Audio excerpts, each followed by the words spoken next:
Good afternoon, grade 7 students. This is Teacher Nina, and for today, I will be your English teacher. So, before we proceed with our lesson proper this afternoon, may I request everyone to please turn on your cameras for our prayer.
This time, I will be checking your attendance. So, when your names are called, please turn on your cameras and unmute yourselves to be recognized.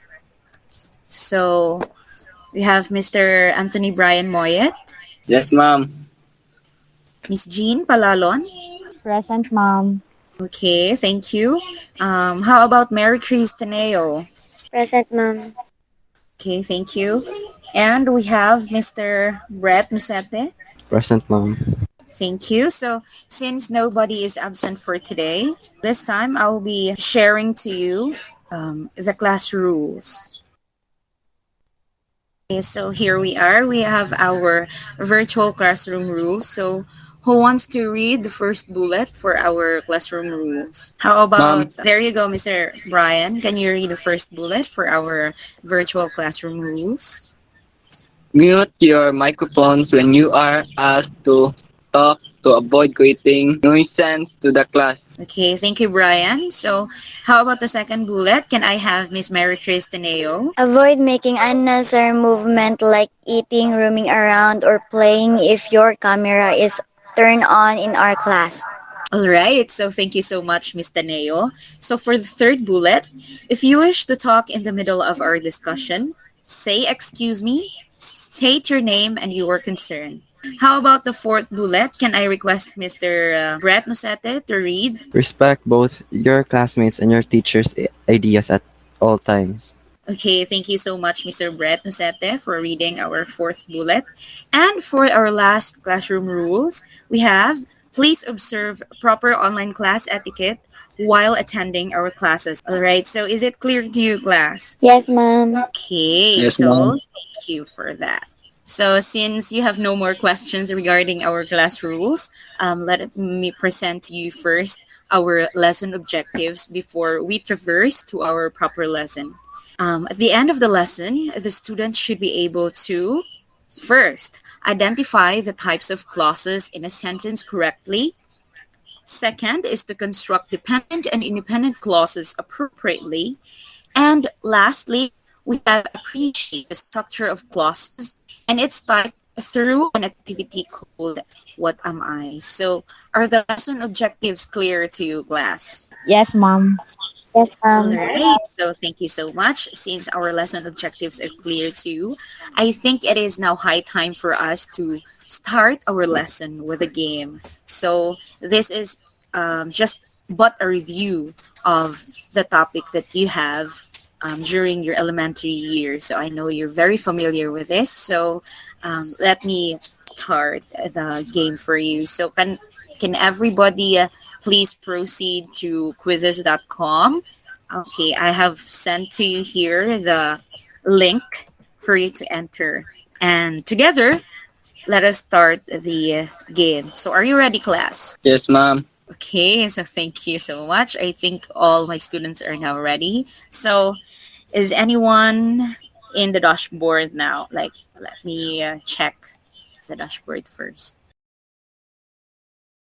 All right, so I can see that all my students are now here in quizzes, and with that, we can now start the quiz. So all you need to do is answer the questions that I have posted here, and this is a game, so whoever will be the winner will receive an extra point later. So, is that clear?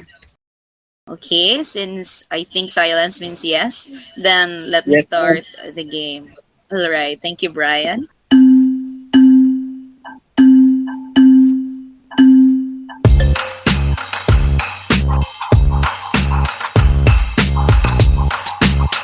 All right, so please do your best, class. Okay, I have seen my students advancing. There we go. So we have Jean on top. How about the others? All right, so yes, we have Jean again. We have Chris and Raven. How about Ryan? Please step up.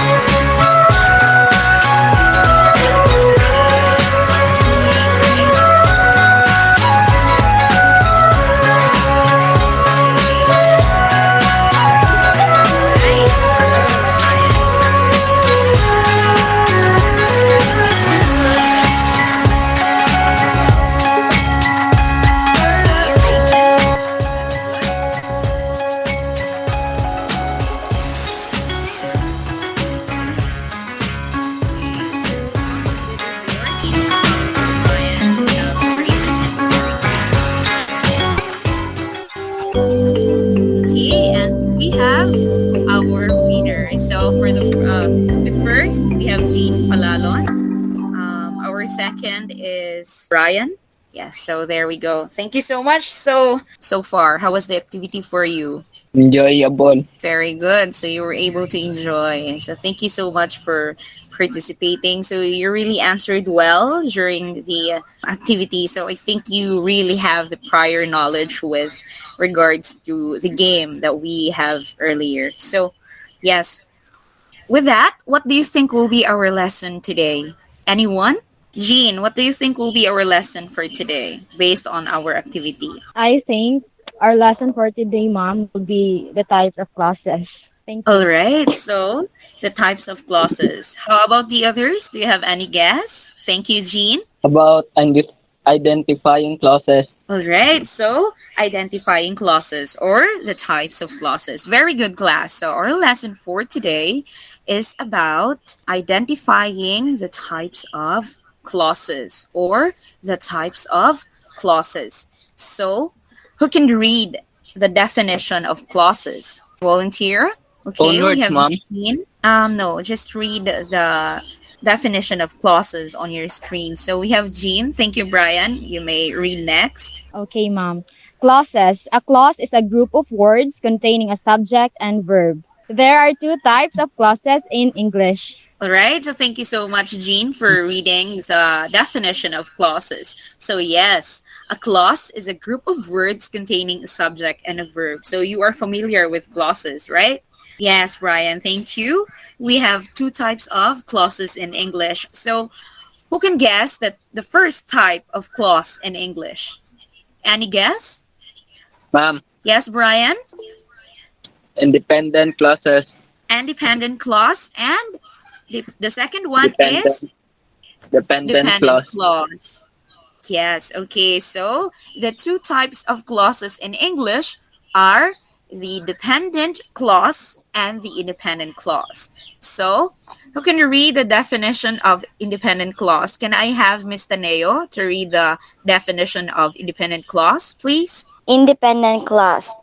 An independent clause is a simple sentence. It can stand on its own. Okay, thank you so much, Mary Chris. So, as what Mary Chris have read, an independent clause is a simple sentence. So, you know what is a simple sentence, right? So, it can stand on its own because it has its own subject and a verb. Okay, so we have examples.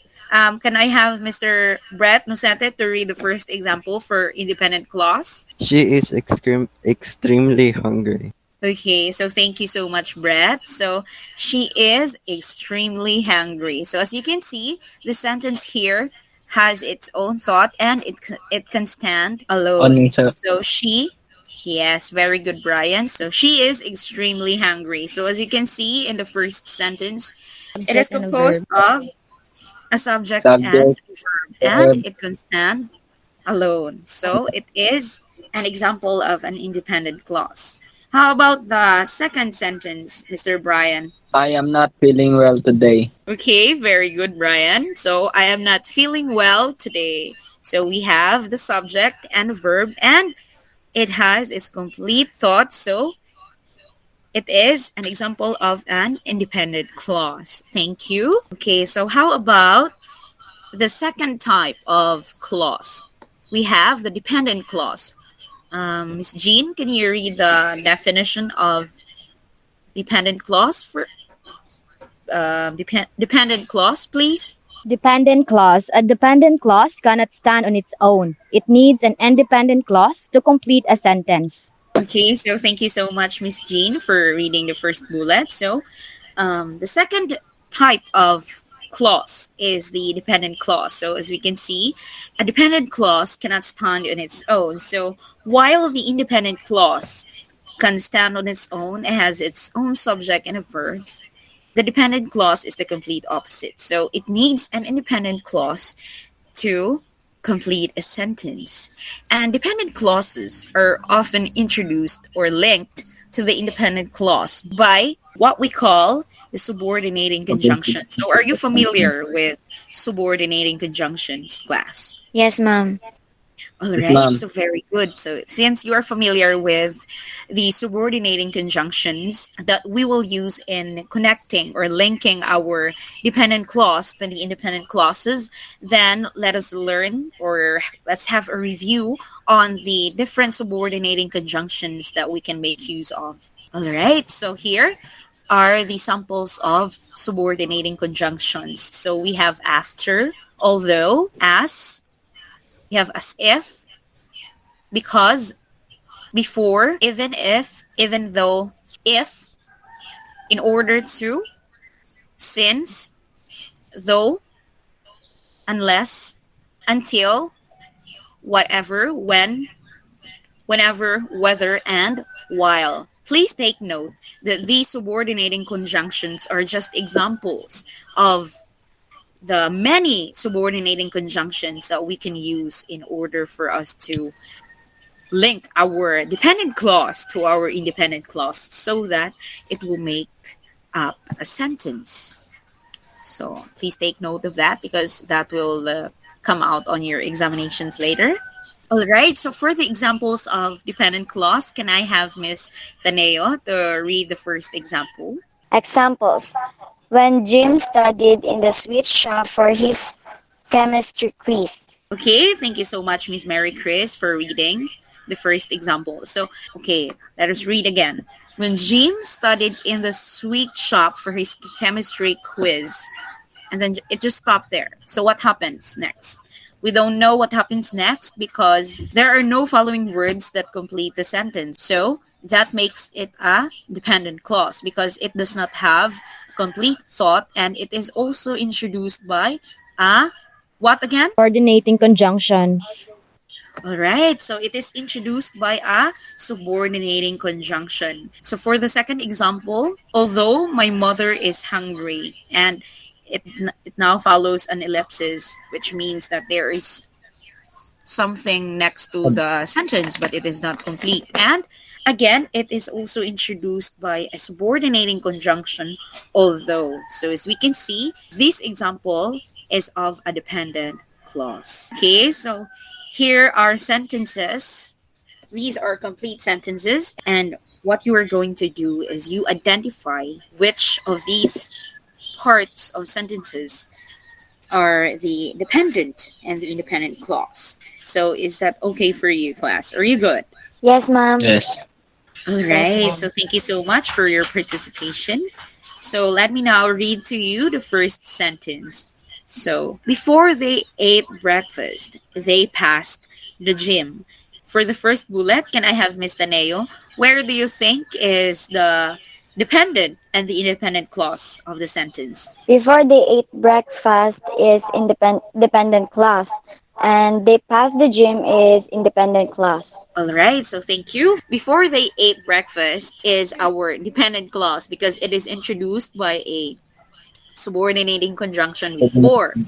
And yes, all right. Thank you, Brian. And the words they pass the gym is our independent clause. Okay, you're right, Mary Chris. Thank you so much for answering the first bullet. Can I have Miss Jean for the second bullet to read and identify the dependent from the independent clause? After they went jogging, the students ate cake. After they went jogging is an example of a dependent clause since it was linked by a subordinating conjunction, which is after, and the students ate cake is an example of an independent clause. Thank you. Okay, so thank you so much, Jean. You got it right. So after they went jogging is the dependent clause, and the students ate cake is the independent clause. So as we can see, the second bullet is again introduced. The our dependent clause in the second bullet is introduced by a subordinating conjunction after. Okay, can I have Mr. Anthony Bryan for the third bullet? Please read and identify the dependent from the independent clause. While I was studying, my sister was cooking. While I was studying, that was a dependent clause, and my sister was cooking was independent clause. Okay, thank you so much, Brian. So, while I was studying is the independent clause of the sentence, and my sister was cooking is the independent clause. So, and the subordinating conjunction again that introduces the dependent clause is while. So this time I will be sharing to you a video about clauses so that we will be able to have a supplement to our discussion because later on we will have an activity. So is that all right with you, class? Yes. Yes, ma'am. Yes, ma'am. Okay. Okay, so do you have any other questions before we proceed? No, ma'am. Okay, since none, let me share to you the video. So can you see my screen now, class? Yes, Yes, mom. ma'am. All right. So before we Ma'am. start viewing the video that I will be sharing to you, kindly pay attention to the details in the video because later on I will also be asking you questions about the video presented. Okay. Is that all right with you? Yes, mom. Yes, Thank ma'am. you. Okay, let us now start viewing the video presentation. Hi! In this quick video I will define a clause and explain the differences between an independent and a dependent clause using several examples. A clause is a group of related words that consist of both a subject and a verb. The following sentence is a clause. The student studied in the library. You can see that the sentence contains a subject, in this case the student, and a verb, studied. It is important to note that both the subject and the verb is required to form a clause. If you only have either a subject or a verb, the group of words may form a phrase, but not a complete clause. For example, the group of word studies biology is not a clause because it does not contain a subject.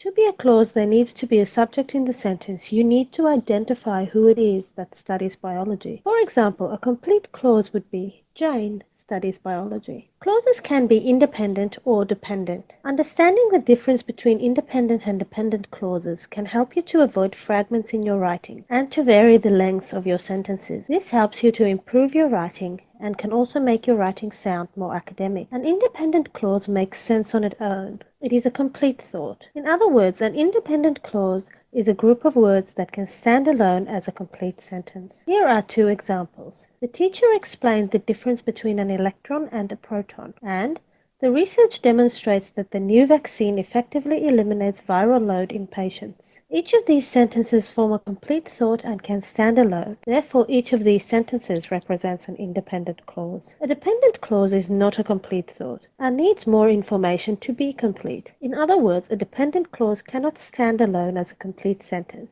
It needs to be attached to an independent clause to be complete. Here are two examples. While I was studying in the library, if the teacher does not provide the class notes on time. In both examples, the sentence is not complete. You do not know what happened while the person was studying in the library, or what will happen if the teacher does not provide the notes on time. As such, these clauses are dependent, as they need more information to be complete. There are certain clues that can help you to identify the dependent clauses in a sentence. You can look for punctuation clues such as commas and brackets, and you can look for certain words that are commonly used to mark a dependent clause. Examples of these words include while, if, unless, although, because, since, and when. Use of any of these words indicate a dependent clause. Alright, so we are now done watching the video on clauses. And do you have any realizations after watching the video? Can you share anything about it? Yes, Miss Jean? What are your thoughts regarding the video? For me, ma'am, the video was informative. Okay, so the video was informative, and was it able to give you other informations aside from the things that I have discussed to you? Ma'am. Yes, ma'am. All right, so much for that. Since we are done watching the video and it is apparent that you really learned a lot from it, I want you to prepare yourselves because we'll have a graded oral recitation with regards to our topic. Now I'll be sharing my screen to you, and what you will do is to tell me whether the underlined words on the sentences on your screens are a dependent clause, independent clause, or not a clause at all. So I will call your names randomly. Is that all right with you? Yes, ma'am. Yes, ma'am. Okay, for the first sentence, can I have Miss Jean to answer the first sentence? Although it was raining, Maria went for a jog at Civitan Park. The underlined word is a dependent clause. All right, Miss Jean. So thank you so much. Very good. The answer is a dependent clause. So the underlined word here in the sentence is although it was raining. So it is a dependent clause because again it is introduced by a subordinating conjunction although. So yes, all right. We have dependent clause as our answer. Okay, let's move to the second sentence. Can I have Mr. Brett to read and answer the second sentence, please? While walking at the park, John saw a raccoon eating potato chips. So the underline is an example of an independent clause. Thank you so much. So, the underlined words, John saw a raccoon eating potato chips, is an example of an independent clause because it has its own verb and a subject, and it has a complete thought, and it can stand alone. Thank you so much, Mr. Brett. Very good. All right. We have independent clause as our answer. Okay, for the third sentence, can I have Mr. Brian to answer, please? She put her pen on the table. What is your answer, Mr. Brian, on the underlined word? Not clause, ma'am. Okay, all right. Very good, Mr. Brian. So the answer for this is not a clause. For the next sentence, can I have Mr. Neo to please read and answer? While I was scrubbing the floor, Juliet was watching television. Dependent class, ma'am. Very good, Mr. Neo. So the answer is dependent clause. So it is again introduced by a subordinating conjunction while. Excellent. Okay, lastly, can I have Miss Jean for the next sentence, please? Although my stomach ached, I still went to school. The underlined word is an independent clause, ma'am. The underlined word is an example of an independent clause. Since everybody really performed well on our lesson today, I assume that you really understood and was able to get a lot from our discussion. This time, before we end our discussion, I want everyone to recall what we have discussed earlier. So first, who can give me the meaning of clauses? Okay, we have a volunteer. Yes, Miss Jean, can you give me the definition of clauses? What are clauses? Clauses, ma'am, are groups of words containing a subject and a verb. It is used to express a complete thought. Thank you. Thank you so much, Miss Jean. Okay, what are the two types of clauses? Yes, Miss Taneo? The two types of classes are dependent and independent classes, ma'am. Okay, very good, Mr. Neo. Excellent. We have dependent and independent clauses. Now, Mr. Brian, what do you think is the importance of learning clauses and their types in reality? I think for us to create well structured, complete, and interesting sentence, ma'am. All right, so thank you so much, Mr. Brian. Excellent. So, learning clauses are really important in reality because with clauses, with the knowledge of clauses, we were able to create structured, complete, and interesting sentences, especially when we create paragraphs, sentences, and compositions. It is really helpful that we learn the types of clauses. Okay, class. So, since you were able to give a very good summary on clauses, I assume that all of you here really understood our lesson well. Am I right? Yes, Yes, ma'am. ma'am. Yes, ma'am. Finally, you were able to deal with the different related activities to sharpen your skills about clauses. Now, it's time to evaluate your learning. So, are you ready, class? Yes, Yes, ma'am. ma'am. Okay, so this time I will be sending to you your quiz through Google Forms, and you can accomplish the quiz for 10 minutes. So I'll be sharing to you the link to your quiz here in the chat interface. So did you see the link I sent to you in the chat interface, class? Yes, ma'am. Yes, ma'am. Since we are halfway through with our lesson, just answer the forms later on, and please be ready to pass them before 5 p.m. Okay, do you have any questions before we proceed to your assignment? No, ma'am. There's none so far, ma'am. Okay, thank you so much. That's very good. So now I will be sharing with you your assignment for our next meeting. So you will accomplish your e-journal and turn it into our LMS this Monday. So here is an example of your e-journal. So there are 3 columns here that you are going to fill out. And that should be a minimum of 3 sentences and a maximum of 5. So you can encode it and have it submitted on a portable document format or PDF. Okay, so do you have any further clarifications, violent reactions, comments before we end our virtual class? None so far, ma'am. All right, so if none, then you may now leave the meeting. Goodbye, class. Goodbye, Goodbye, ma'am. ma'am.